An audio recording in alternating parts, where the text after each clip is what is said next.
It's your first night alone in the wilderness. You lie on the cold ground. Every sound feels closer than it really is. A branch snaps somewhere nearby.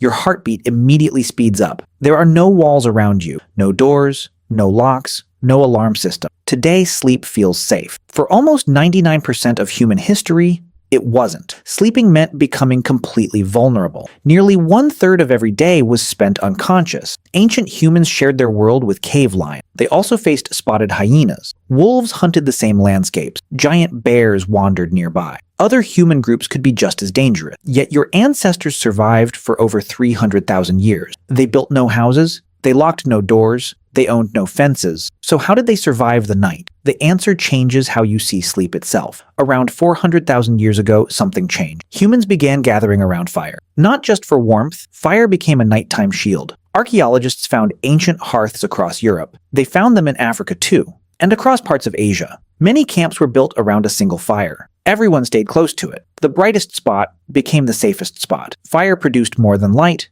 It produced smoke. It produced heat. It produced constant sound. Predators dislike unpredictable flame. Smoke also hides human scent. The crackling fire masked smaller noises. A quiet fire could signal trouble. Ancient humans learned every sound it made. Even a small change could mean danger. But a fire had one weakness. Eventually, it burned out. Someone had to notice. Someone had to feed it. But who stayed awake? In 2017, researchers studied the Hadza of Tanzania. The Hadza still live as hunter-gatherers. Their lifestyle offers a rare glimpse into humanity's past. Scientists expected night guard. They expected organized shifts. That wasn't what they found. People simply slept differently. Older adults woke more often. Younger adults stayed awake later. Children woke unpredictably. Nobody followed the same schedule. Their sleep naturally overlapped. Someone was almost always awake, without planning it, without assigning a guard. Evolution had solved the problem. Different sleep patterns protected the group. Researchers called it the poorly sleeping grandparent hypothesis. Light sleepers became an advantage,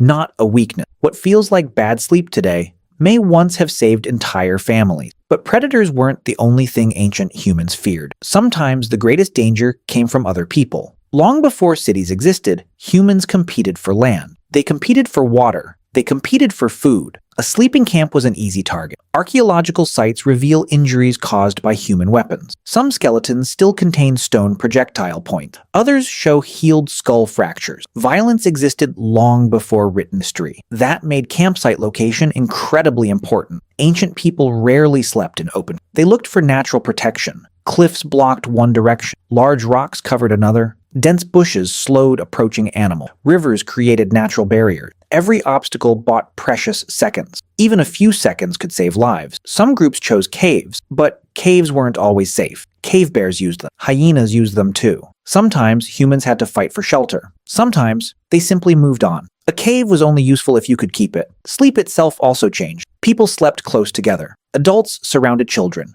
Everyone stayed within reach. Body heat reduced energy loss. More ears meant better warning. More eyes meant faster reactions. The group became its own protection. Even today, your brain still remembers that world. Many people sleep better beside someone else. Children often fear dark rooms. Sudden sounds can wake you instantly. These reactions aren't random. They are ancient survival systems. In 2015, researchers from the University of Toronto studied the sleep of the Hadza. They found people slept an average of about 6 to 7 hours. They didn't sleep through the entire night. Waking up briefly was completely normal. Modern sleep isn't necessarily the natural standard. Ancient sleep was lighter, it was more flexible, and it was shared. You lock your doors before going to bed. You close your windows. You trust walls built by other people. Your ancestors had none of those. Their safety came from fire, from family, from careful campsites, and from millions of years of evolved instincts. Every peaceful night you experience today is built on survival strategies that were perfected long before the first lock was ever invented.